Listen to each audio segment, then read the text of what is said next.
Hi, this is Phil, and I'm here to tell you all about the Capes and Lunatics Patreon. Don't miss out on our comic book creator interviews, including our monthly Chichester chats with comic book legend D.G. Chichester, superhero movie brackets in our search for the worst comic book movie of all time, and many, many more specials, all completely uncensored. Access starts for $3 a month, full video when you pledge $5 a month. Check out the link in our show notes or go to patreon.com/CapesandLunatics. Hope to see you there.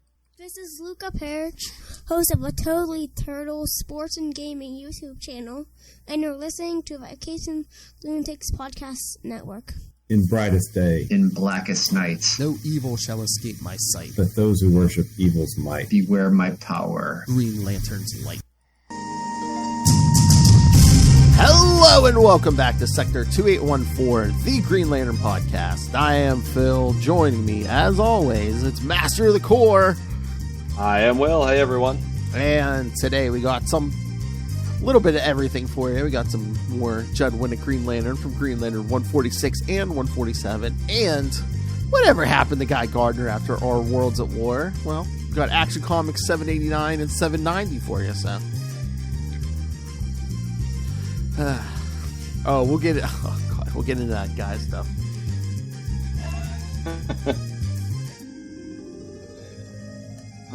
Yeah, the guy stuff. Yeah. All right. So I don't think there's much news on the Green Lantern front. No, I went back and looked over the John Stewart issue, and there's just a lot of it that didn't work for me. You know, I keep wanting to like it. I really, really do. But it's just... Have you been sitting there for a week flipping through it going, there must be more. There must be more to this. I'm trying real hard, but it just, I don't know. It certainly wasn't what I expected, but it was not what I expected in a bad way. I mean, I don't know. We went over it. That's what I was afraid of. There was no definitive ending, and it's kind of setting stuff up. And it's like, are we ever going to see it paid off? Because as far as we know, Jeffrey Thorne's not coming back to the book. So exactly. So what does it all mean at this point? I don't know. Stuff like that. It always seems like to me because it's again spoilers. Where at the end where he's like, I'm going to go find my wife, and it's like. It's almost like an exiting writer's always like, all right, next person in. I dare you, Philip Kennedy Johnson. I dare you to pick this up. Well, and the thing is, part, at least in my interpretation, part of, drama is having to make a choice. He didn't have to make a choice. I'm just going to do both. Hyper time. Okay. Well, I know. That just fell flat for me. And it's so weird. It's like that could be your last bite of the apple. It's like, why not pick a direction? Yeah, pick both directions, I guess. I mean, sorry, I don't mean to derail. Yeah. That was just on my brain. That's fine. Like I said, there wasn't much Green Lantern news. Quantum Leap is back. Came back yesterday. Watch the episode? Yes. Yeah. Heck yeah. Yes, indeed. I've really been enjoying that. I was like, are they hinting at evil leapers? Is this what we're hinting at? Perhaps. I don't know. I mean, there's certainly a non-sanctioned leaper that recognized Ben. So there you go. And we never explained evil leapers really. So, So it's possible. But yes, lots of remakes because, I've been rewatching Night Court because Lilith and I are going to talk about it on Salty and Petty. But then, did you see the reboot coming next week? Yeah, I'm gonna have to give that a try. I think because I remember watching Night Court as a wee lad. Oh my god! I forgot all the some of the famous faces you saw. Like I'm at the end of season 3. I forgot he's back for a return appearance. Brent Spiner as the hillbilly guy. Yeah. Oh. I forgot about that. He does the accent. I do remember the guy that suffered from tortus nervosa or something like that. He spoke really slowly. It took him 10 tries to get across, one of the busiest streets in New York or something. Yeah, but I mean, there was a bunch of familiar faces. Like, what was it? Was it a season 2 episode? There, a professional wrestler comes in the court. It's Lou Ferrigno. Oh wow! Yeah. How many seasons did it go? Oh my god, it's 8 or 9. Wow. That's what I'm saying. I might have to jump ahead because well, you know what? You can watch it with just small limited ads on through Amazon Prime. There's like a thing on there. Oh, okay. Yeah, cool. it's free. Like I said, you get like a minute commercial, like 2 maybe a minute commercials in the episode. That's it. Awesome. But yeah, like all the seasons are on there. Yeah, it's like 8 or 9 seasons. I was like, I don't know, I remember that. Cool. Mm-hmm. Very cool. I'm enjoying it. I was like, even if I don't watch it all before we do our episode on, I might just watch to the end. Cause... Did you finish Quantum Leap, the original? Mm-hmm. Oh yeah. I finished that before Christmas. Yeah. Gotcha. Heck, I was watching that every free second I had. What was your opinion of? Oh, did you finish it? No, we haven't. Okay. We got paused. We watched. I was really looking forward to Kaleidoscope on Netflix. Oh. It's a heist show, but you can watch the episodes in any order except the last one. Oh, I've heard this. I've heard about this. And I mean, I was really, from a structural standpoint, that was really fascinating to me. And I think they really did a good job of making it such that you could watch the episodes in any order. However, spoilers, and you can tell me to shut up now if you want. But it is very, very bleak. No. Up until so we watched it in a weird order, whatever, because I think Netflix randomizes it or something. So up until the final 2 episodes, I was really liking what I was seeing, but then it got really, really dark and really bleak in those final 2 episodes. And I was just like, it's from a reader standpoint or a viewer standpoint, it has to be worth the journey. And I don't know that it was, because it was, I was thinking about it, and I remember telling Stace, because we finished the episode, several days ago, and the next morning I got up and I said, I don't think I like how that ended. I don't think I like that. Because I agree. So, it's a really cool idea about modularizing your narrative, which I think is really cool. And that's kind of fascinating me too, because if you look back at, I'm gonna drop into Zelda now. If you look back at most of the Zelda games, there's a pretty linear narrative, although you can do kind of the dungeons almost in any order. But for Breath of the Wild, they really had to kind of modularize it even more, because you could do the Divine Beast, or you could do this, or you could do that. So it's a lot more modularized, I think, than your typical Zelda, your previous Zelda game with all the dungeons and everything. But it's really fascinating because the structure required to make sure that, hey, this bit of narrative works on its own, but yet also feeds into this bit of narrative. But what if you do them in a different order? It's really fascinating to me. I'm weird, I know, but it's. No, I'm intrigued, but then it's like it's really bleak. Oh, it is. It's so bleak at the end. I really liked.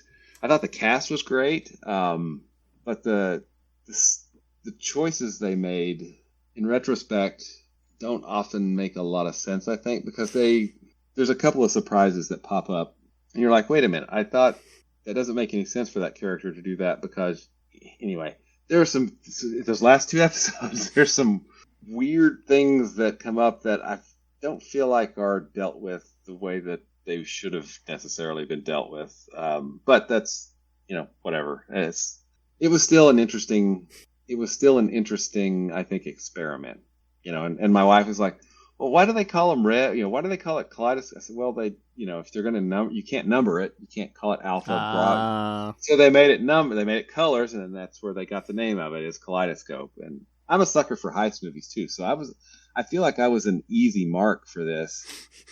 And it just didn't work for me in the end. But it was still a pretty cool try.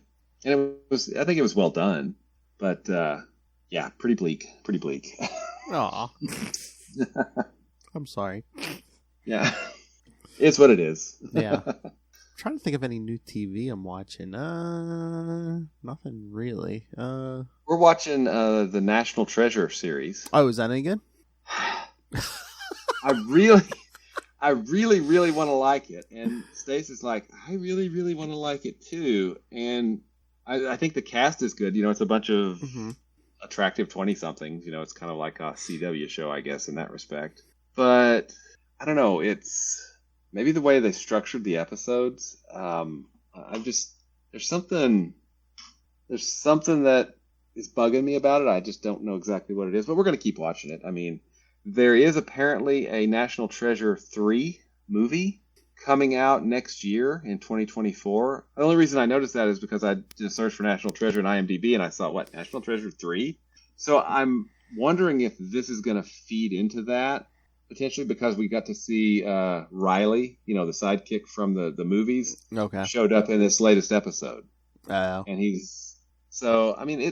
and I like that character. So I don't know. It's weirdly paced. Maybe that's what's bothering me. I don't know. I don't understand some of the choices. So, we'll keep watching it and maybe they'll make sense in retrospect. I don't know. We'll see. Hopefully. Oh, I know what I was watching like over my Christmas vacation. I was watching because it's free on YouTube again with some limited commercials. That original Transformers cartoon from the 80s. It's so bad, but it's so good. I know. It's still better than like Masters of the Universe and stuff, which I also watched as a child. I'm like, okay. I mean, they were talking about energy, scarcity, and they were talking, maybe a little climate change in there too. I mean, it was ahead of its time in 1983 or 1984. Weather change, especially when Megatron tried to bring Cybertron into Earth's orbit. Yeah, talking about climate change.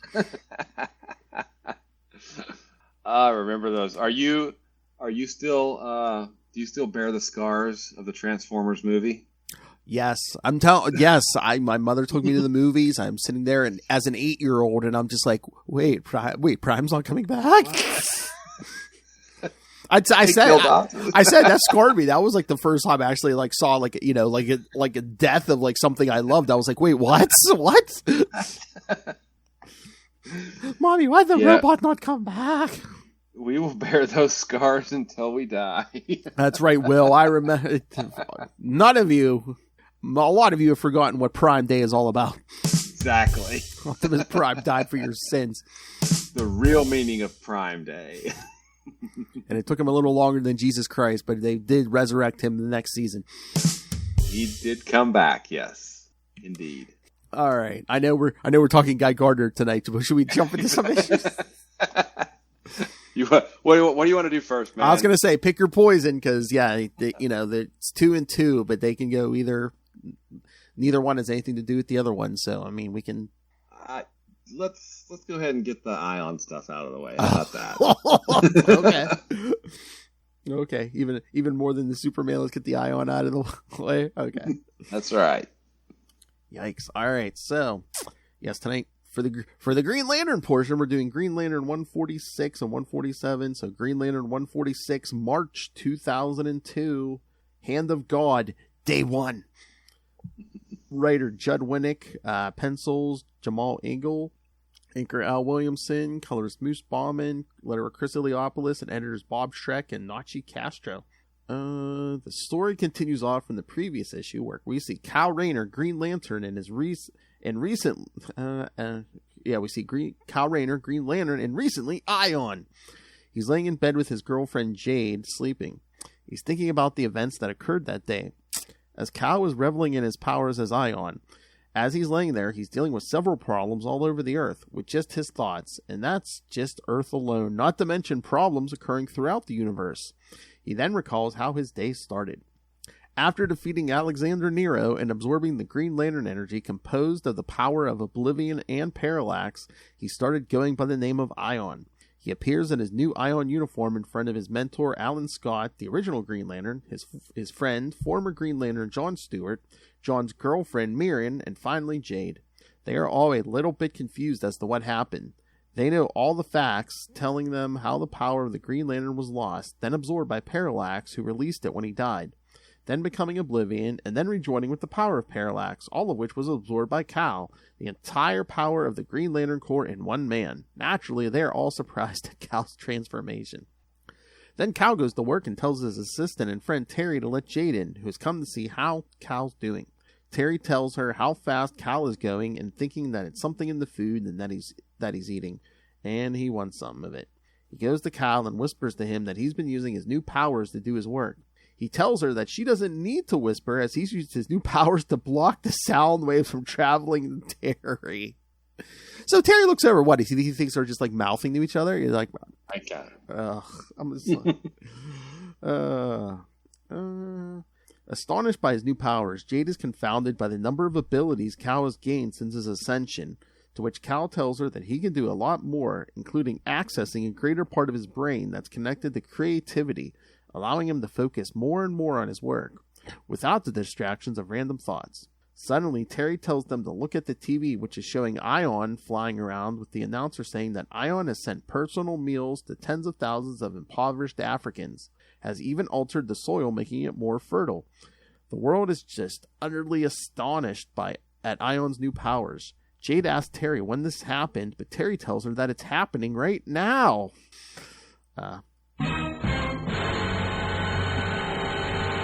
But Jade is astonished because Cal's in the room with her. After asking Terry to get some more coffee, Cal tells Jade that he's doing both things at the same time. He's standing in front of her, and he's providing aid to the people of Uganda as well.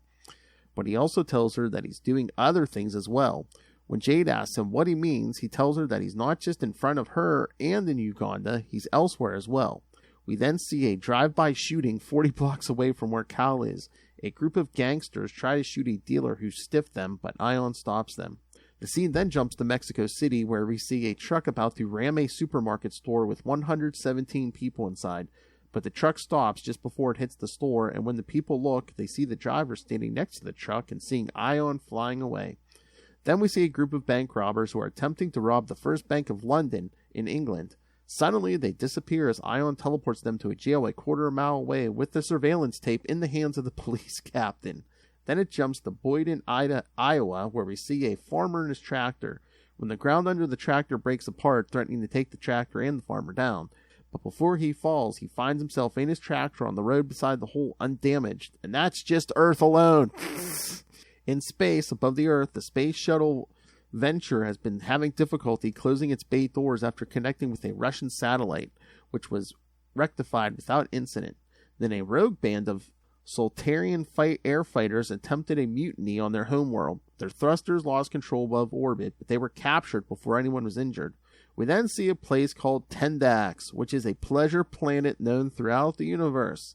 Remember, kids. However, the planet has a history of civil war, one which has reemerged after a 5-year truce.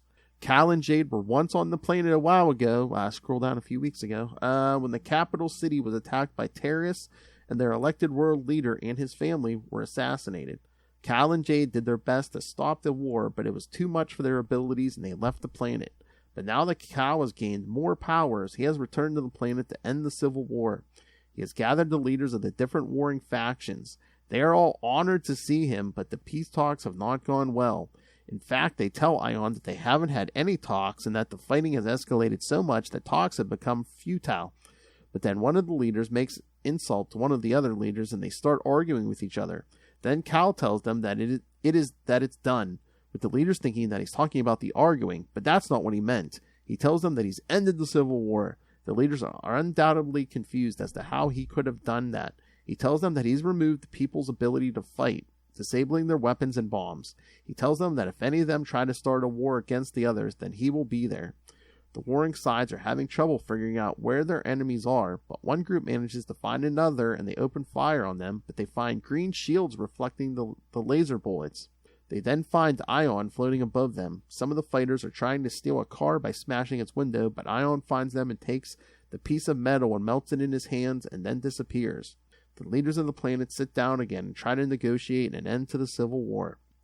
Jade is astonished at how Cal can be on Tendax and in front of her at the same time, but Cal tells her that he's not just in front of her and on Tendax. He's dealing with multiple other problems on Earth and throughout the universe. He's no longer bound by time and distance. The only limit he has is his own will. Jade tells him that this is not normal and that with the way he's been going around lately, people will start attributing him to God. But Kyle tells her that he's not God. He merely holds the power of the Green Lantern, putting him with all the other big boys. But he's still him as he was before. Jade notices that he's cut his hair and messes with it. They then decide to go to the movies, with Jade making Kyle promise her that he won't have any forms of himself all over the universe. He promises her, but lies to her since he has no choice. We then see Kyle back in bed as we see him at the beginning of the issue. He realizes there's only one thing he cannot do, and that is sleep, which he didn't see coming. Well, could be worse, kids. He could be that bastard Hal Jordan. That's right. Who wasn't up to handling the power. That's right. Slacker. Couldn't even handle it for 3 issues. Come on. Not even 1 issue. It didn't get it until the end of the second one, right? No, the third. He got it in the third. So yeah, he that's true. He decided at the end of the first one. He flew to yeah. Remember, he had all the rings. Oh yeah, that's right. So, William, thoughts? It's an interesting way to illustrate just how much power is in the central power battery. I think, right? Because you never really got that from Parallax. It's just, Hal doing the same old Hal stuff except with time travel. Yeah, right? he was just all obsessed with like altering time and yeah. Mm-hmm. But I mean, obviously, Winnick is saying the power works this way. I don't feel like the power works this way. Obviously, I'm wrong because hey, this was published and this is canon. So, but it's just so weird. It's so weird too because they keep throwing Oblivion into the mix, but wasn't Oblivion just like him taking like some doubts and fears and dark thoughts and throwing them out of his power. head? Yeah, I guess. And and his power battery is a shard of the central power battery, so it's very, very powerful as well. And then all of how there's a line when he talks about Hal. That bastard. Now, was it in the next issue or this issue where he said he'd saved the sun, and then it talks about the Milky Way? I'm like, wait, he didn't save the Milky Way. He saved the Earth, one planet, one sun, right? I didn't understand that line at all. Is it kind of saying, oh, hey, he saved the whole solar system because the whole thing would have frozen over if he hadn't reignited the sun? Or I don't know. He specifically mentions the Milky Way, which is the galaxy. And yeah. I'm like, I don't know. I didn't anyway. That I completely was like, what? I don't understand that line. Maybe I'm just being an idiot. Wouldn't be the first time today. So, I like the structure of the issue. Yeah. Hey, this is the end of the first day, and then it ends with back at the end of the first day. And we get to see how he's using the power differently. Mm-hmm. I see where he's going with this, but to me, it's just not very compelling. And maybe that's on me. I'll cop to that. It could totally be on me, but it's just not.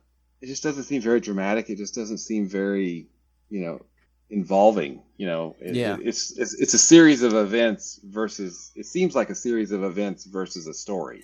I just don't. As part. I thought this issue was a bit better. Yeah. Than previous issues, but that's maybe damning with faint praise. Pardon my French. So. What was it? Him just like trying to like boost up Kyle Rayner too, where it's like, oh look, he can control this power, and like some people, Yeah, I honestly wasn't reading it like that, because there was a very specific reason for the Hal stuff. But if you look at the build-up, the whole fight with Nero, that ended last issue, right? Yeah. What happened to Nero? What happened to any of it? There was really no. He's Ion. Yay. Okay, great. What is that? Yeah, we don't see what happened to Nero, but I assume, with the trick we saw him pulling in this, he would probably had put him back on Earth and locked him up. So Or what happened to that ring? Or the Cordians? It's like, oh, this happened, and now we don't care about that. Now this is happening. Yeah. And are we going to care about it next issue? I don't know. So it's. Yeah, it's been so long since I read this. I can't remember if we get back to that Nero stuff. It's. Yeah, it seems like it was just it's not like it was there organically. It was there very specifically for a purpose for this story, and then as soon as that purpose was served, it's completely discarded, right? Yeah. I mean, and sure you can do that, but it doesn't. It makes it feel, I guess, less like a story and more like, and this happened, and this happened, and this happened, and this happened, and this happened. At least in my mind. And I say this, I really, really want to like this, but it's just not. It's not really doing it for me. Yeah, I mean, like you said, the issue was a little better, but it was just a bunch of, oh, look what I can do. Look what I can do. Yeah. Mm-hmm. I mean, and I think what helped it for me is that it does have a stronger structure. Yeah. It does have, because we have a beginning, and we have the structure of the day providing us with, a narrative unit here. Whereas a lot of the, I think, earlier issues don't necessarily have the benefit of that structure. So maybe that's why this one's better, at least in my mind. Yeah. The next issue, let's see. Did you just do 147 or no? I just did 146. Yeah, we still got to do 147. The next one, John Stewart. Yeah. I was okay. We'll talk about that in a second. I'm going to shut up now. All right, let's get through this. Yes, Green Lantern 147 from April 2002. Standing up. Writer Judd Winnick, but this time penciler Dale Eaglesham, inker Rodney Ramos, colors Moose Bauman again, letters Kurt Hathaway, and editors Bob Schreck and Nachi Castro. John Stewart is talking with the current Green Lantern, Kyle Rayner. They talk about John's paralysis, how Fatality told John that she had the ability to see weaknesses in forms of vibrations and colors, and how she cannot see any injury to his spine. John doesn't believe Fatality's claim, but Cal tells him that Fatality was telling the truth. John asks how Cal knows this. Cal tells John that as Ion, he has greater senses. He tells John all that's there is a small patch of energy from Parallax that healed him, gave him the ability to walk again, and he later dispelled after fighting Parallax. Cal believes that energy was blocking the nerve impulses to the vertebrae that affect his walking. John asks him if he, as Ion, can remove the blockage, but Cal tells him that he removed it yesterday. Astonished at this revelation, John asks Cal to leave him alone. John then tries to stand up and walk again, but he eventually loses feeling in his legs and falls to the ground. John then goes to see Dr. David Nephew, a psychologist. John tells the doctor that he's had a full day of going to 2 specialists, 3 MRIs. They all tell him that there's nothing wrong with him, but he still cannot walk. Dr. Nephew tells John that in order to figure out what's wrong with him, they have to go inside his mind and into his past. John tells him that everything about him started when he was young. He was 15 and took his aunt's car for a joyride. A drunk driver ran a stop sign and they crashed into each other, which totaled his aunt's car. After the police came, his aunt came and yelled at him. He also reveals that his little brother Damon was in the car with him. Damon wasn't hurt in the crash, but the only one in the car that did get hurt was a puppy they had. After the crash, John straightened his life out, graduated from college, and became an architect. He even got hired at a firm, but he was laid off from his job after 8 months, not because he had the least experience, but because he was black. He tells him that when he became Green Lantern, he got over the emotional stress that he had gone through.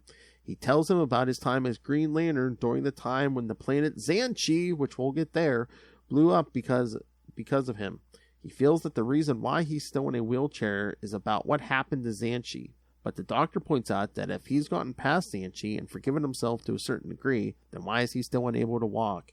John then finds himself in some unknown place. Dr. Nephew appears and tells John it's time to find out everything.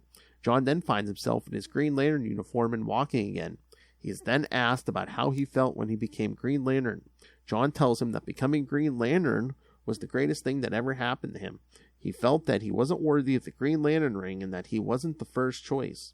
He felt like he was the last and least popular choice to deal with the problems that the Green Lantern Corps faced every time. Oh, don't say that. That was Guy. When people saw him, they didn't see Green Lantern. They saw the black Green Lantern, the difficult Green Lantern. Again, Guy. He wasn't Hal Jordan or Guy Gardner. Oh, God. But where did that leave him? John then talks about his father, how he always instilled him with the idea of contempt for society, but he proved himself to be better than his father. Then John finds Hal in his original Green Lantern uniform standing behind him, telling him that he's always tried to help. But John tells him that in the past they have fought against each other, citing the differences between the two. Hal turns around and then finds Hal in his Parallax uniform, who tells John that in the end he helped out when it counted the most, to which John can't argue with. John then finds himself in the hospital bed with Parallax standing beside him. Parallax tells John that he gave him the ability to walk again, but he refused them. John tells him that he hasn't refused them. He wants to be whole again, to be Green Lantern once again, but he wasn't meant to be. To which Parallax takes the fault for that. John then tells him that when Oa was destroyed to stop him, he took away John's ability to fight for good, and that he was afraid that he wouldn't be able to find his way back to the life of a hero.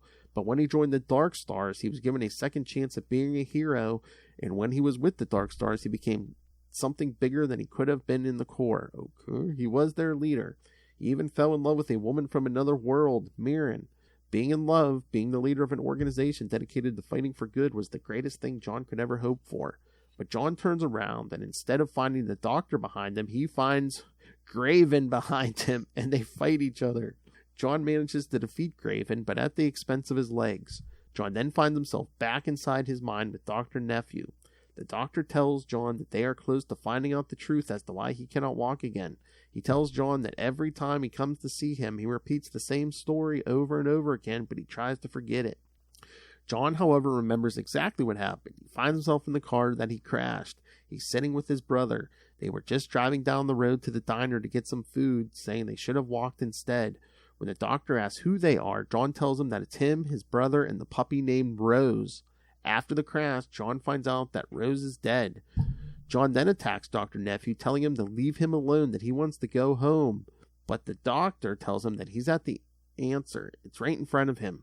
John then remembers what actually happened the day of the crash. It wasn't the puppy that died in the crash. It was Rose, John's little sister. Now that he's remembered everything, the Doctor tells John to awaken. Back at Dr. Nephew's office, the Doctor tells John that now that he knows, his life will get easier from that point on. Then at John's apartment, Dr. Nephew's talking to Mirren. It appears that the Doctor had to sedate John, but it won't be for long. When Mirren goes to check on John, he is walking again. John then hugs Mirren and asks Mirren to forgive him for everything that they've been through recently. Here we go. I have a question. Yes.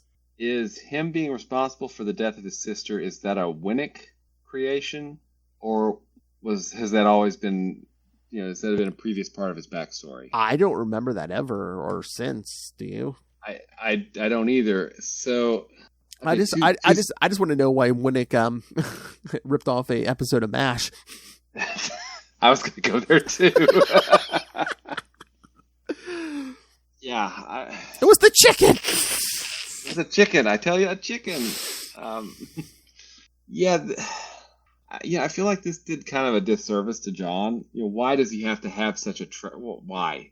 There's enough tragedy in his life already. Yeah. I mean, Xanshi, Katma. I mean, the mosaic. Why couldn't that have been the trauma? Be like, you got to forgive yourself for Xanshi, okay? Yeah. I mean, having him be responsible for the death of his sister. Again, have we even mentioned that brother and sister before? Or since? His sister was brought up in the JLA thing, remember? Oh, yeah. The world without the JLA.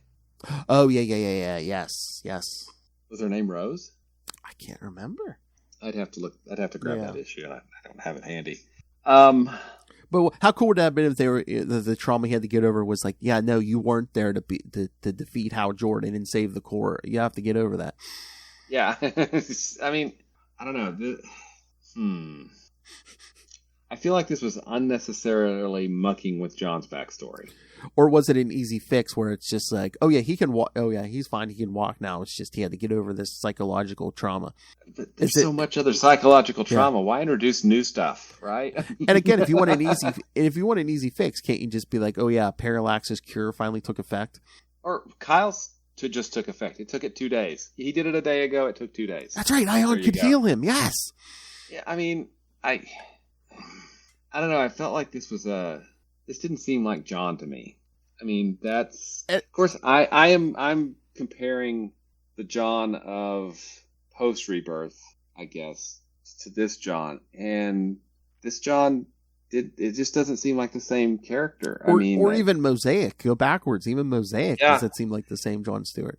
Yeah, I mean, there are obvious plot mechanics that are in effect for him not being Green Lantern, but John Stewart, in my mind, would not have turned the ring down if Ganthet would have offered it to him. Oh, no, yeah. And again, neither would have, and Guy Gardner would not have turned the ring down if it would have been offered to him. But again, we got that retcon story where Ganthet did offer it to Guy. Why didn't he offer it to John? Exactly. I mean, I don't know. This just doesn't ring true to John. And this is a nitpick, so I'm going to go straight on nitpicky. For the first 4 or 5 panels, I thought he was talking to his nephew. I'm like, what? Dr. Nephew? Is that a nickname for your nephew? What are you talking? It's such an unfortunate name. Why would you pick that name? Dr. Nephew. Let's call him, his last name's Father. Dr. Father. What? I'm like, it's like it's like your nephew. Yeah. It's like your 8-year-old nephew runs in and goes, "I'm a doctor." Okay. Yeah. Okay. Dr. Nephew. I was like, I mean, that took me out of the story. I was like, wait, what? Okay. It's a real doctor that's called. His last name is Nephew. Okay. I was going to say, why would you choose that name? Is it a joke, or did John Winnick know someone named Dr. Nephew, or someone with the last name Nephew? I don't know. I have no clue. It was just a really, really unfortunate name because it threw me out of the story for a minute. I'm like, wait, what? I'm like, okay, so he has a sister or a brother, and this is their nephew, is all grown up and is a doctor now. Okay, I'll go with it. Cool. Oh wait, no, it's not. It's just a guy named with the last name of Nephew. Okay, cool. Dr. Nephew. Dr. Nephew. I mean, I think Judd Winnick is setting up, or spoilers, after we get past 150, it's like, I think it's like 155, 156, Cal makes another copy of like Jade's ring, gives it to John. It's like, it's almost like, oh, hey, yeah, John's going to watch Earth for them when they leave. And it's like, almost like John's like, oh, he has something to prove that he can be a hero again. I'm like, what does John have to prove? He doesn't have to prove anything. He's been a member of the Corps. I mean, he's been a freaking Guardian. He's been the Dark Stars. Yeah, I mean, now, one thing that I did notice in this that I liked, which I feel like later writers have leaned way too heavily on, is that it doesn't mention any Marine background. It doesn't mention any armed forces training or anything like that. That's right. That's what I like, because I'm like, we have enough of that, especially in the Corps. Mm-hmm. I'm like, I always like when John's like just the architect, and he's like the brains out of all of them. Yeah. No, I'm not saying it's bad to have him, been in the Marine Corps or whatever. But it's something different. Like, a lot of writers make that his defining characteristic, and I feel like he's much more interesting as the architect. Yes. The maker. Especially with the Green Lantern ring, yeah. Mm-hmm. Like if you want to make like a street level guy, like a Marine, yeah. But it's like, you have a power ring. It's like, maybe an architectural background will help. Yeah. I mean, and you get that, spoilers, you get that great scene in Rebirth where Hal shows you how each of them differently use the ring and why they use it differently, which is just great. I mean, it's like a 2 or 3 page sequence that gets at the core of each of those characters, which is, I think, really amazing. I don't think we even have to cover Rebirth, because I think over the past 102 episodes, you've spoiled every single moment from Rebirth. So yeah, kids, just go back and re-listen to the last 101 weeks, and you probably have, out of order, like every single moment from Rebirth. I did we don't know who the villain is. Shh, no spoilers. I thought we said that, but yeah, this whole thing was just the first time this was weird to me, and I'm just like, really? Well, and honestly, I have to, let's think about this structurally for a second, okay? Structure? 145, Kyle becomes Ion. Yes. 146, we see him doing things as Ion. We see him lie to Jade about the power. Yes. In the very next issue, he makes an appearance in a panel. Okay, you've set all of this stuff up, and then suddenly, boom, we're going to completely derail everything that's going on, and we're going to talk about John Stewart at a really weird moment. I mean, I feel like that why not do that before? Or why not do it later? why right there? It doesn't make a lot of sense to put it right there structurally to me. Now, granted, I haven't read 148, 149, or 150 yet, so maybe it'll make more sense after I've seen those. Or don't even donate a full issue to it. Spread it out over parts of 147, 146, 147, 148. Make it a subplot that's going through. But to just completely derail the main plot and talk about John, it's a weird choice that I just don't understand. I mean, again, I don't mean to be that guy, but like earlier comics, maybe even like in the Ron Mars run, you would get, every issue, you'd get some John Stewart, some Kyle Rayner. Yeah. Yeah. Mm-hmm. And, I really think that is that type of writing it takes a certain skill level that I think Mars certainly had that Winnick is probably working toward, I think. I mean, because I think this is his first really, real superhero work or monthly comic work for that matter. It might be, yeah, because this is the first I remember seeing his name, like, in, reading anything of his, so. Yeah. So, I mean, I'm not saying, oh my God, he's bad, he's never going to, I think he's getting better, but I really feel like this is something where editorial should have probably been helping more than perhaps that they were. I mean, I don't know that I really don't think Mars necessarily needed that. He had been doing it for a while, and he did it for a very long time. And there's a simplicity to Mars's work that I think is very, very difficult to achieve. It's hard. It's hard to make it look that simple. And I think we're seeing Winnick maybe, telling the story he wants to tell, but maybe not as skillfully as it could potentially have been told. Yeah. And this is 30 years later. So, obviously he's still a writer and he's still working. So hopefully. And again, I don't know if it's editorial or if it's like, maybe he was feeling intimidated. I mean, the fill in for, to take over after Ron Mars. Mm-hmm. I mean, he basically created Cal. So it's like, Yeah, 7 years going on 8, right? Yeah, or 6 going on 7. I can't remember. It was a long time. But I mean, you're Judd Winnick comes in. He's basically the first guy to write Kyle Rayner, who's not Ron Mars or Grant Morrison. Yeah, who? Some guy, Grant Morrison. Have we ever heard of this person? And then who took over JLA after Grant Morrison? Mark Waid. Yeah. So, yeah, I mean, I don't know. I just feel like I understand what he's trying to do. Yeah. But I feel like it could be done with a little more subtlety and perhaps a little more simplicity to be better. And again, this is armchair quarterbacking 30 years later, right? So, or 20 years later at this point. So it just feels clumsy in places. Yeah. Can I say that? I think I'll say that. Yeah. All right. Well, here, let's jump into, because we have another story to tell tonight, Will. That's right. Yes, we do. Again, everyone wants to know what happened to Guy Gardner, which, again, before we even get into this, isn't that weird where it's like everyone assumed Guy was dead, but like Cal's not talking about it, John's not talking about it. Yeah, you would think Jade's not talking about it. Alan's not talking about it. Yeah. The guys, they had like a weekly like drinking session all the time, and all of a sudden it's just like, who? Guy who? Guy. We don't even get that. It's just they don't talk. It's like, okay, did we read the Our Worlds at War special of Green Lantern already, or is yes. it on the? No. We did the Green. Yeah, remember? Okay, I can't remember what happened in that. Please refresh me, because I know I read it. I just don't remember. Remember, by Superman's request, he went to Pluto and the whole Sinestro thing, and yeah. Yeah. Okay. Now I remember. Remember, like I said, Cal did not play a big part in it. So yeah, you blink and you missed it. But okay, so thank you for reminding me, because I completely forgotten that story. Pluto's gone. Oh no, he's going to recreate it. Oh wait. Okay, whatever. Yeah, I remember now. Ganthet, something dangerous is coming. I'm not going to tell you what it is, but something dangerous is coming. Ooh, spooky. All right. So yes, we're going to find out about Guy Gardner, kids. So do Do we know when Guy appeared during Our Worlds at War? Did he actually appear? I think he was. Yeah, he was. Like I said, he didn't appear a ton either. He was like background, but yeah, like they basically made him cannon fodder because, as they say in this story, he does appear like he gets killed by one of those Imperix probes or whatever. Or, yeah, and then I don't think he like gets impaled, and then I don't think they really show you after that. Okay, wow. So I don't know if someone just tried to make him cannon fodder, and someone was like, no, we can't kill off Guy Gardner.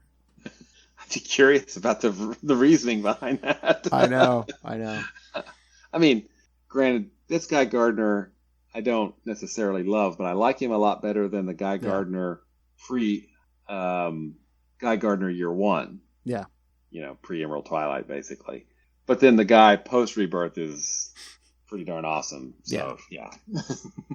All right, so Action Comics 789, May 2002, Man and Beast, writer Joe Kelly, penciler Pascal Ferry, inkers Scott Hanna, Mark Morales, and Keith Champagne, colorist Moose Bauman. Ooh, Moose Bauman again on colors, letterer Comic Craft, and editors Eddie Berganza and Tom Palmer Jr.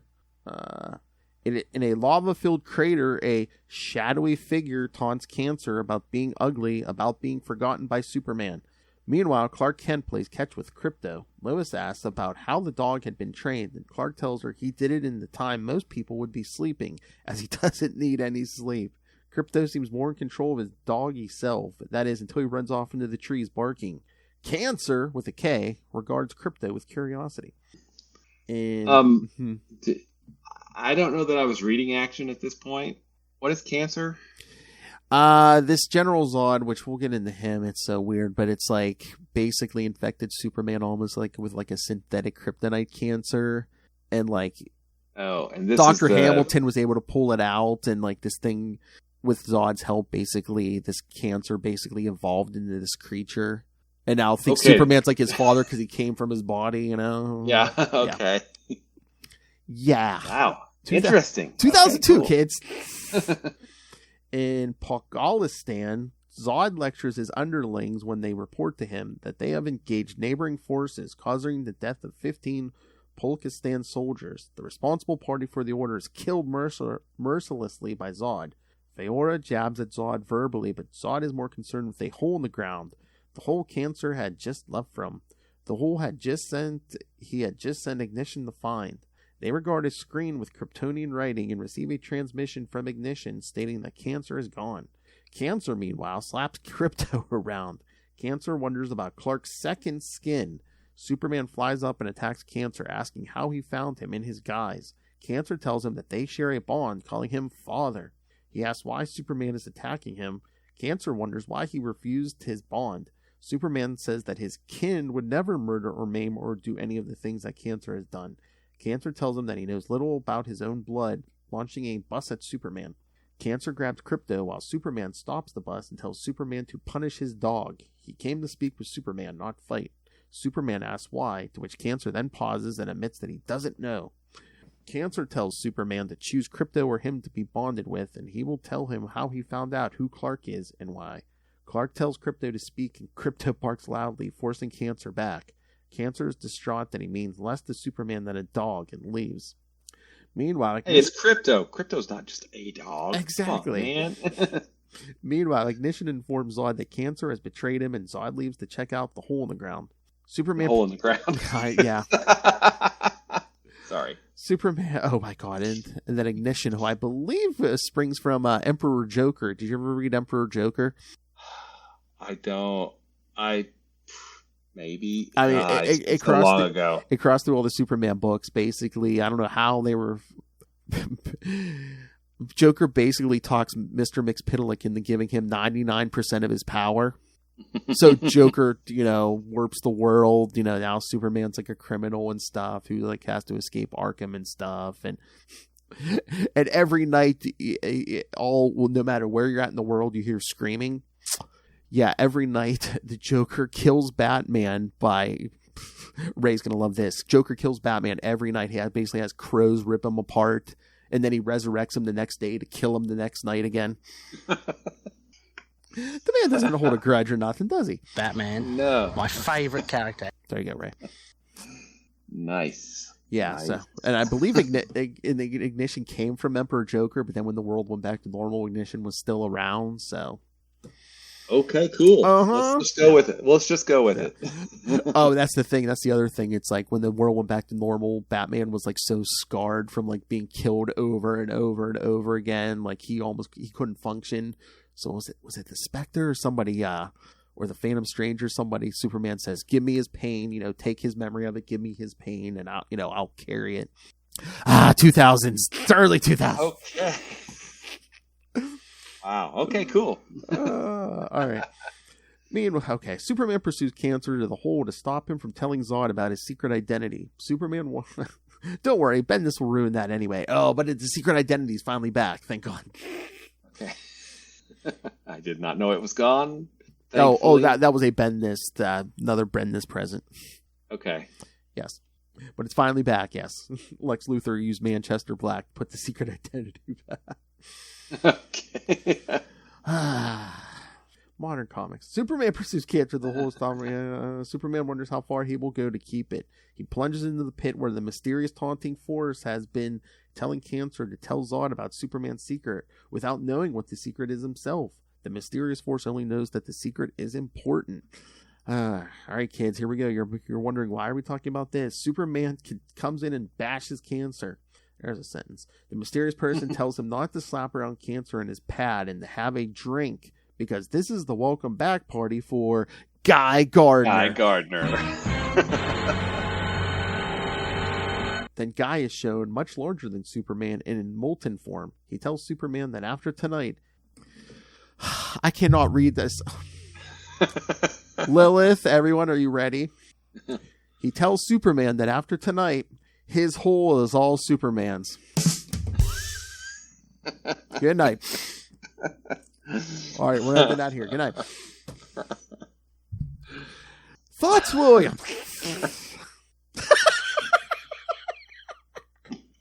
Thank God Lilith is not here. This one was actually hard for me to read, and I think yeah, if you're not reading it like week to week, month to month, I mean, yeah, it is hard. I mean, I haven't read these in a while, and I was just like, wait a minute, yeah, no, I'm remembering this, but yeah.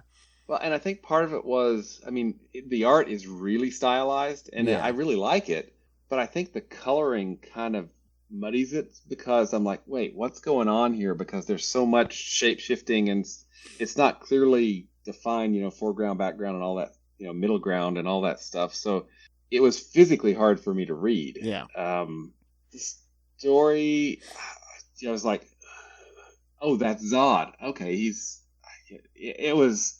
You explained so much just at the beginning. I'm like, oh, I did not know that. No, I did not know that either. Yeah, I did not know that either.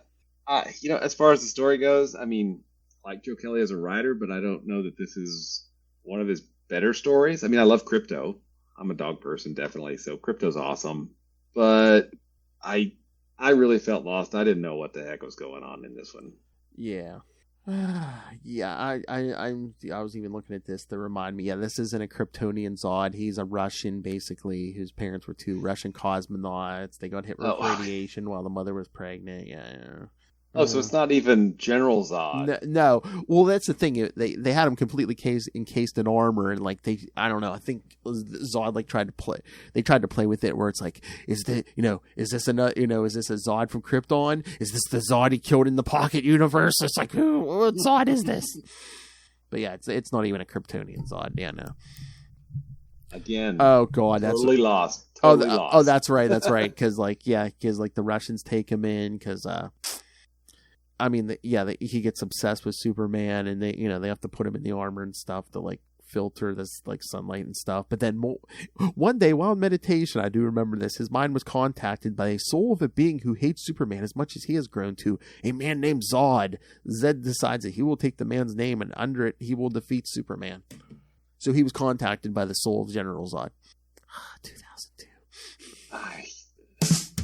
Ion's not looking so bad, is it, Will? This is post Triangle number of Superman books, right? Yes. Yeah, because I think the Triangles went to turn of the century. And I had forgotten. I read these and I was like, yeah, I forgot how much was going on in these books. Wow.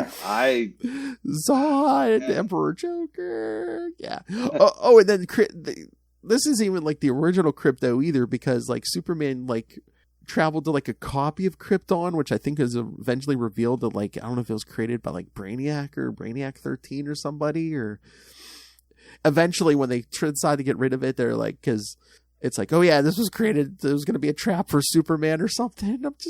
He created like a perfect copy of Krypton. It's like, oh my God. Oh, this era was all messed up because remember I don't know, were you reading Superman in the 90s? They came up with a new bottle city of Kandor, but it wasn't Kryptonians. It was like a bunch of different alien races in there.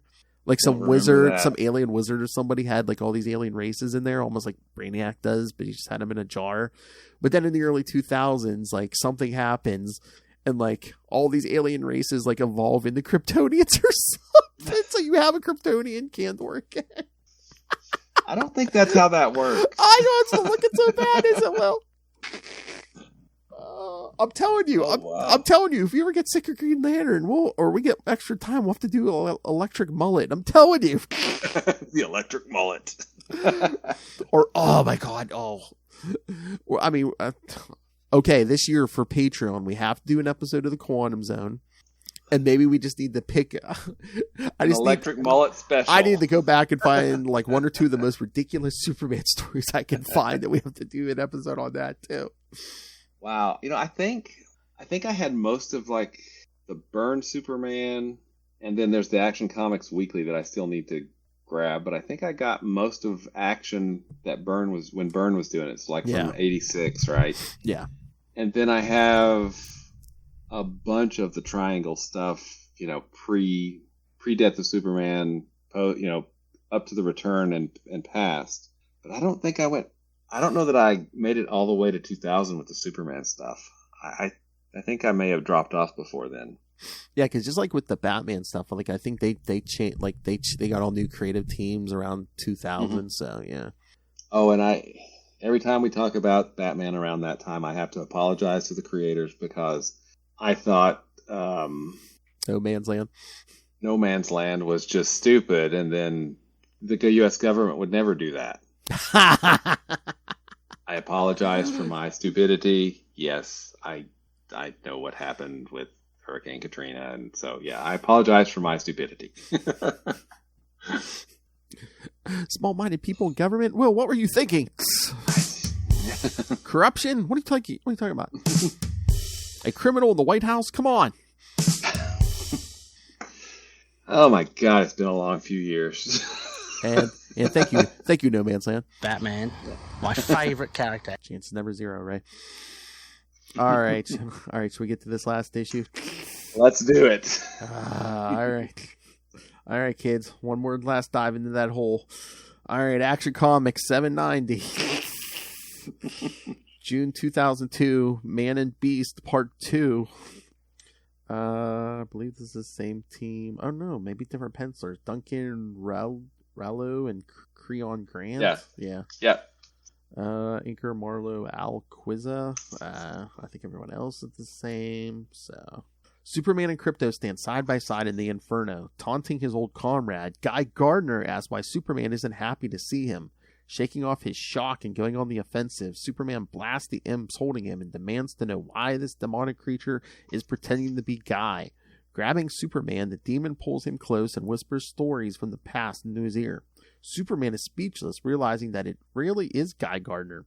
From atop a rocky outcropping, Cancer argues that this wasn't the deal he had worked out. But Gardner ignores his disputes and touches a magical disc in Superman's head. Superman suddenly finds himself transported months into the past, again watching Perech's attack on the Earth. He sees Gardner impaled on a spear and presumed dead. But his Voldarian genes kept him alive, trying to regrow his body. As the probe traveled around the world, Guy was dragged with it, his body constantly adapting both to heal and to remain hidden. His body was destroyed and reformed time after time until he reassembled Hamburger, and no one ever came looking for him. When General Zod destroyed a probe, Gardner's probe was sent in as a replacement. Zod then proceeded to destroy that probe as well, and Gardner was plunged into hell. Sent into the gorge, Guy was slowly rebuilt from the pitiful remains into a perversion of his former self. Somehow he survived and thrived. In the gorge, he is a god. However, being a god in hell isn't worth much. Guy wants out, and that's where Superman comes in. Superman tries to apologize to explain that he and everyone close to Guy all thought he had died. At this, Gardner explodes, claiming that they forgot him and left him to rot in hell. All the heroes left him behind. Striking Superman across the face, Gardner sends him flying. Cancer suddenly leaps on the Guy's back, demanding that Superman is his. Gardner simply swats him away. Superman recovers and knocks Gardner back with a mighty blow. Recovering, Guy covers Superman with a blast of fire breath. Guy tells Superman that he can't leave the gorge unless someone takes his place, and that someone is going to be Superman. Superman asks what happens if he refuses. Guy responds that nothing much happens except that Superman will have to kill Cancer, because if he doesn't, Zod will have Lois dead by morning. Zod is approaching the gorge right now, fighting off the monsters that Guy has been unleashing on the country. He's coming for Cancer, and once Zod knows what Cancer knows, it's all over for Lois and Clark. Enraged, Superman demands to know how a former hero could sink to this level. Guy simply tells him that he is trapped in hell and he wants out. Down on the ground, Krypto suddenly enters the action with a roar. Krypto launches himself at Cancer and buries his teeth in the monster. Guy continues to tell Superman his future role. If he assumes control of the gorge, then he becomes all-powerful within its walls. Not only could he wipe Cancer's memory of Lois, he could also kill Zod with a thought. Gardner demands that Superman choose. Standing up, Superman stops Krypto before he can kill Cancer with a quick command. No one is going to die. As Krypto bounds away obediently, Cancer questions why Superman would let him live. As Krypto lands at his master's feet, Superman bends down and tells Krypto to take care of Lois for him. Suddenly, Cancer springs to his feet and pushes Superman out of the way. Cancer lunges for the throne and seats himself upon it. Before Superman can intervene, the living gorge ties Cancer in and draws the entire throne into the earth. As Superman desperately tries to save Cancer from damnation, Guy Gardner looks skyward with a smile. The earth closes around Cancer as the two heroes vanish. Above, Zod kneels where the gorge once was. Picking up Cancer's chains, Zod realizes that this first defeat teaches a lesson. Put no faith in monsters, lest they be of your own blood. Rising into the sky, Zod soars away into the night, leaving behind a huge S symbol scorched into the earth. Somewhere, Superman and Guy sit upon beach chairs by the beach with Krypto stretched out between them. Shocked, Superman searches for an explanation before Guy provides one. He's a hero. He never really wanted to send Clark to hell. He knew that Cancer would take the seat. He figured that Cancer had killed enough people that he would be headed to hell anyway, but at least this way he got a way to redeem himself. Guy explains that he now knows how the world works. From now on, Gardner is going to clean up after the heroes. Superman tells Guy that this isn't over, but Gardner just brushes it aside. As a parting remark, Guy tells Superman to stop whining about everything going wrong in his life. He is Superman and he should act like it. Guy looks on as Superman streaks away into the sky. Coming up behind him, Guy turns to find a man in a hat and overcoat. The man asks Guy if he is having second thoughts about what he has done. Guy says no because he can accomplish much more out of the gorge than in. Holding a small ball up, Guy examines the teleporter that allowed him to send Cancer into the fray in the first place. Gardner admits that he wishes it wasn't him and he wouldn't have even taken the teleporter if he thought the cloaked figure could do Superman any harm. Superman means too much to the world, but if the man thinks he can take Superman down, then he might as well try. Gardner vanishes with a flash, warning the man that if he ever sees him again, he will kill him, then wishes him a nice day. Alone on the beach, the man crushes the teleporter in his fist and assures Guy that he plans to do just that. Yeah, if they revealed this, I can't remember who that is. So much. So much. So many unanswered questions. I know. Yeah, they really tried to keep stuff continued. I do remember that much. But yeah, it's been a while since I read these. Okay, I get it. Why Gardner's like, why didn't you save me, Superman? You save everyone else. But shouldn't you be mad and be like, why didn't Kyle Rayner come looking for me? Or John Stewart, or Alan. Yeah. But as far as he knows, John's powerless. I could see that, but it's like, yeah, why weren't Kyle or Alan come looking for me? Yeah, at least to like bury me, you know. Mm-hmm. And he doesn't even know it now. But why? The minute Kyle becomes Ion, why isn't he like, oh hey, Guy's alive? Yeah, exactly. Yeah. Oh yeah, I know Guy's alive now. I better go save him. Or yeah, he's in hell. Maybe that power can pull him out. I don't know. Yeah. And does now Guy have hell powers now, or is he just Guy? I don't know, because that's what I'm saying. I don't know if anything Joe Kelly wrote for Guy ever really. All right, I've got to look this up. Let's look at some Guy Gardner appearances here. That's what I'm saying. I mean, I'm pretty sure there's some, but I mean, I don't think there's any like big major appearances until Rebirth. But yes, there was a lot going on in Superman at this point. Okay, let's see what we got here. There's Final Crisis, which we're not up to yet. Okay, Action Comics 790 is what we just read. Yes. And then looks like he appears in 836, so that would be 46 issues later, 4 years later, so that would be post. So this is post Rebirth. Okay, he must just appear in the background there. I don't know. Adventures of Superman, Birds of Prey. He does show up in Green Lantern 147. So that is... Wait a minute, that's one we just read. Oh, yeah. So I guess that's just background character. Okay. Yeah, maybe in a flashback or something. Yeah. He does show up in 150, which is July of 2002. All right, well, that's next week. So, yeah, we'll... And July of 2002, and this Action Comics was when? Action 790 was June 2002. Okay, so maybe they'll mention something about it. I wonder after that, where... I guess we'll see. That's so weird that... I mean, that's kind of a big deal. He died, right? Uh-huh. and it's not... And how long ago was this? I mean, this is still during Winnick's run. Yeah. I mean, that was like... was that around... It was around issue 1... It was somewhere between 140 and 142. So, I mean, it was within the last, 5-6 months of what we read today. Yeah, so you would think that there would have been something in the GL book that would have mentioned, oh yeah, Guy Gardner's dead, Warriors Bar, we're not having our weekly meetings or whatever. Yeah, or at least say, hey, or even if you just had Cal say, I don't believe it, Guy can't be dead, but something. Yeah. But nothing. No mention of Guy at all. Yeah, that is strange. Very strange. Didn't even get a Hal Jordan funeral. Yeah, I mean, I know he wasn't exactly well liked during this point, but actually he was a lot better liked as Warrior, Yeah. The crossover stuff in early 2000s, right? There had to be one every other month. I don't know, unless Winnick didn't want to touch Guy. I don't know. Which is weird. I mean... Or I'm trying to remember, was it Joe Kelly writing or Worlds at War? Or there might have been a few writers. He might have been one of them. I was going to say, did he kill off Guy? And they're like, no, you killed him. You got to bring him back. Yeah, I don't know. It's weird because Winnick has touched on Alan, Jade, John Stewart. He's had Parallax show up weirdly. The Spectre. He's had the Spectre show up. So it's odd that he didn't have Guy show up at all. That is interesting. I hadn't realized that. Yep. I also thought this issue was hard to read. So. Yeah. Again, there was so much because again, I haven't read these in a while, and I was just like, wait. Oh yeah. What is going on? Yeah, and I'd read these before, and I was like, wait, what's going on?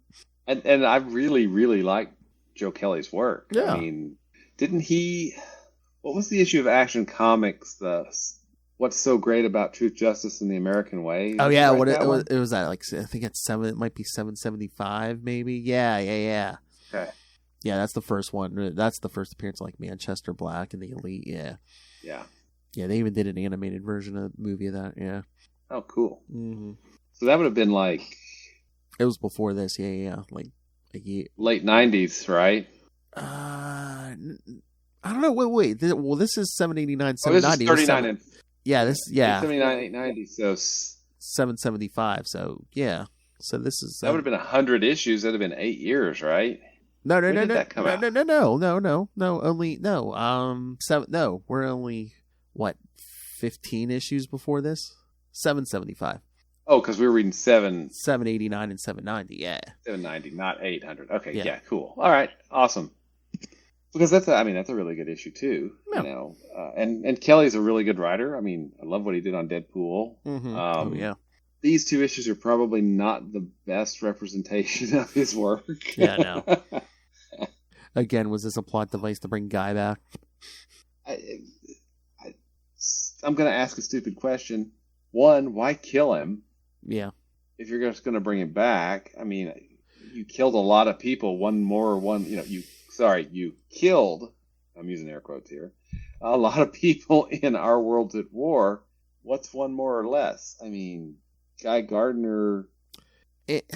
I know we're still a way out from Rebirth, but I'm like, do you think there's any rumblings at this point that maybe we're bringing back a Green Lantern Corps or anything? Or are they just like, let's keep Guy Gardner alive just in case anything shakes out for a new Corps or whatever? Because again, we're how many months? We're like, what, 10 months maybe from John Stewart getting a ring again? So are they just like... Yeah, I don't know. I mean, it's weird because, there's still a good solid 3 years out from Rebirth, right?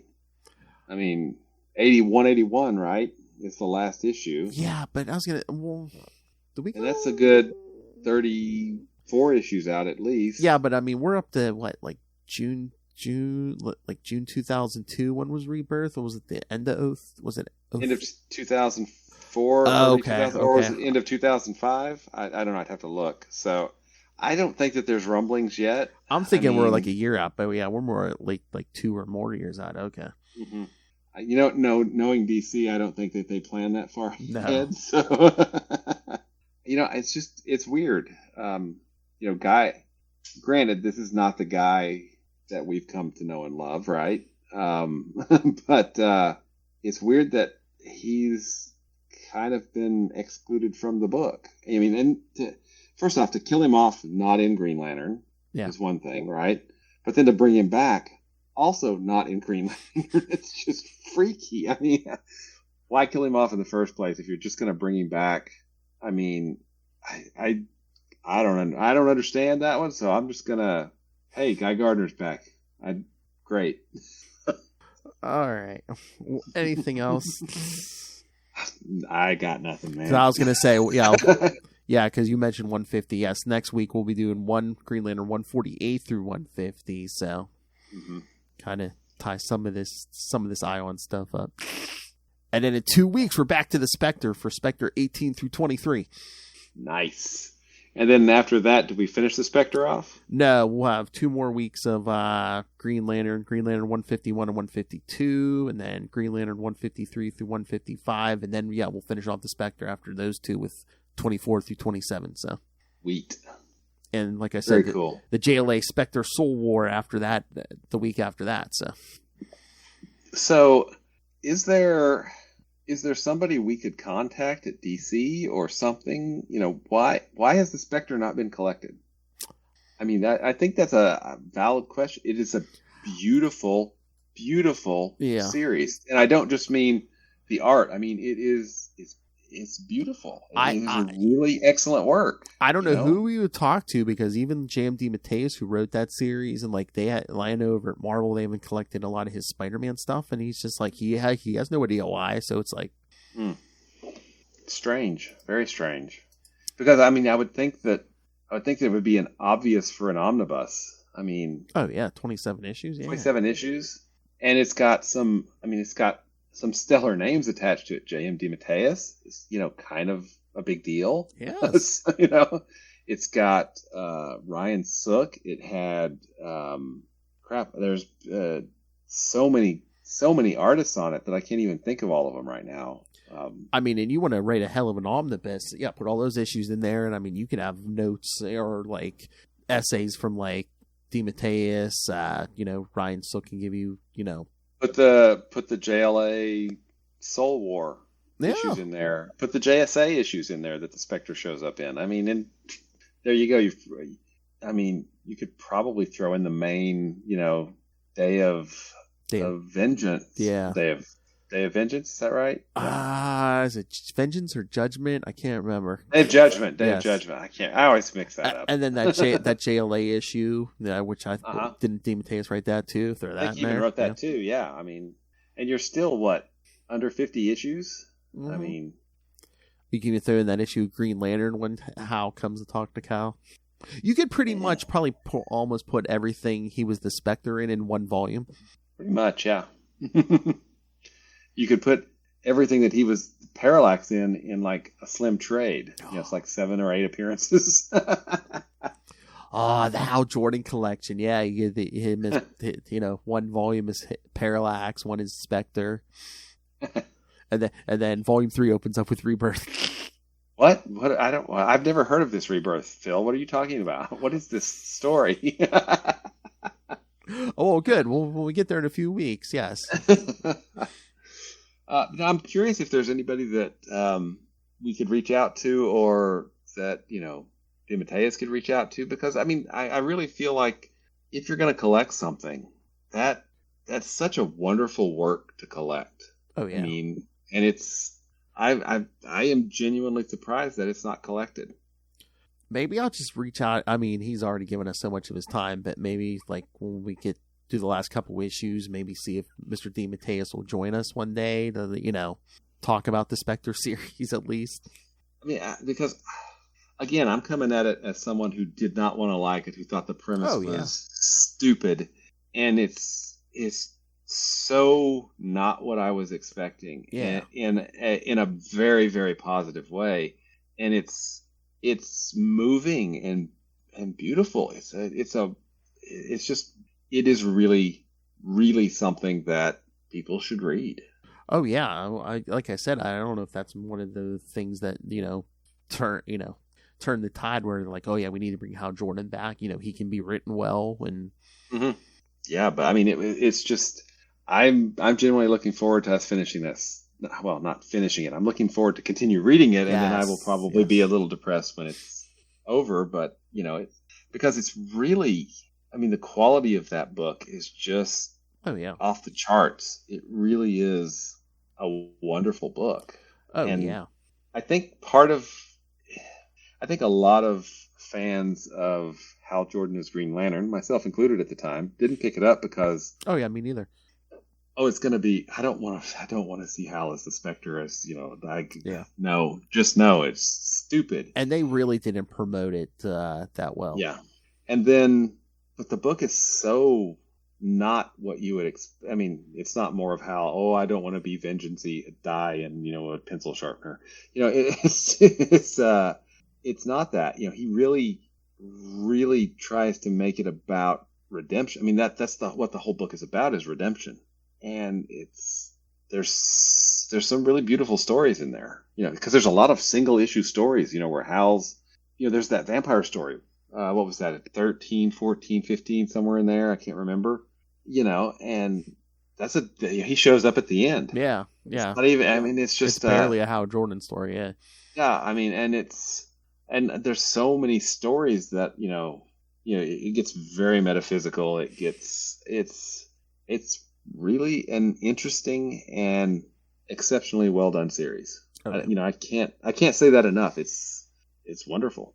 Oh yeah, exactly. Like I said, I might have to reach out to him when we get closer to that last episode of it. So and see how, because it'd be interesting to talk to him about it, because it's 27 issues. That's not nothing. Okay, especially by today's standards. Yeah, ain't nothing. Yeah, what goes 27 issues, right? Well, if we use legacy numbering, maybe we can get to 27. Sorry. That was mean. I'm a mean person. I'm a bad man. All right, let's get out of here. But yes, next week, Green Lantern 148 through 150. So yeah, we'll have an oversized issue there. All right, so send us your thoughts. Email us, CapesandLunatics@gmail.com, or call the voicemail, 614-382-2737. That's 614-38-CAPES. And remember, you can find Sector 2814 on Facebook, on Twitter.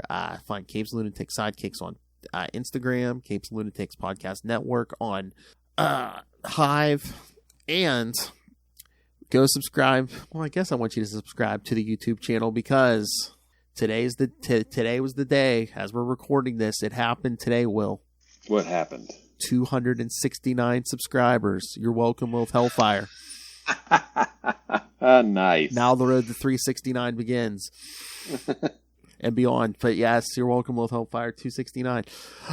So help us climb to 369. Go subscribe to the YouTube channel. Everything we do, including this episode, gets a video. So smash that subscribe button for us, kids. Smash it! And of course, the Patreon, because once again, we're paying for this out of our own pocket. Every little bit helps. With $3 to $5 gets you early access to creator interviews, including the monthly Chichester chats. I got the good mic out for you guys. Always, you want to know behind the scenes stuff? Yes, check out the Chichester chats. Superhero movie brackets are over, thank God. But you can listen to every episode of my Pain Now. Phil, I've got to correct you one thing here. I don't think God had anything to do with the superhero movie brackets. Oh no, yes, that's true. It was all the hellfire. But yes, one and dones we'll be doing on Patreon this year, and if you're a patron, you can send us suggestions. Justin has sent us a few. Again, I believe Will and I are going to be dusting off some at least one episode of Quantum Zone, so always a good time. Maybe we can get a Quasar appearance before then. That would be cool. Yeah, I know. The Guardians. Anytime the Guardians show up anymore, I don't see them. Or at either one of them, and I'm like, come on. I mean, I thought that Al Ewing had some plans, right? But he's not. Yeah, he's not on the book anymore, right? Nope. There's not even a regular Guardians book right now, so it's Maybe by the time 3 comes out, I don't know. Because what is that? I think in May, Guardians 3 comes out. And next month is Ant-Man and the Wasp: Quantumania. Oh. Yeah, I guess there's a second trailer out. I haven't watched it yet, but I guess people on the internet who may not be comic book savvy are just like, I guess MODOK's in it, and they're like, "Ew, MODOK's ugly looking." It's like, yeah, it's MODOK. It's a giant freaking head. Modam. No, Doc. All right, so yes, please subscribe to the Patreon or pick yourself up some Capes and Lunatics and Capes and Lunatics Sidekicks merch. Find it all at Linktree, linktr.ee/Capes and Lunatics.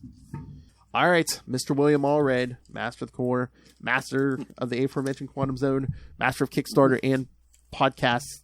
Where can people get a hold of you? You can find me at Wallred. That's WALLRED at Gmail and Twitter and Facebook and probably Instagram and maybe Hive and Mastodon. There's all over the place. You can find me. If you can't find me, you're not looking that hard. If you really want to read any of my comics work, Crossover Division, you can check that out at thank you. CrossoverDivision.com. In fact, guess what was sent to the printer just today? Number 4. Number 4 has been sent to the printer. So the digital rewards will be going out for that shortly.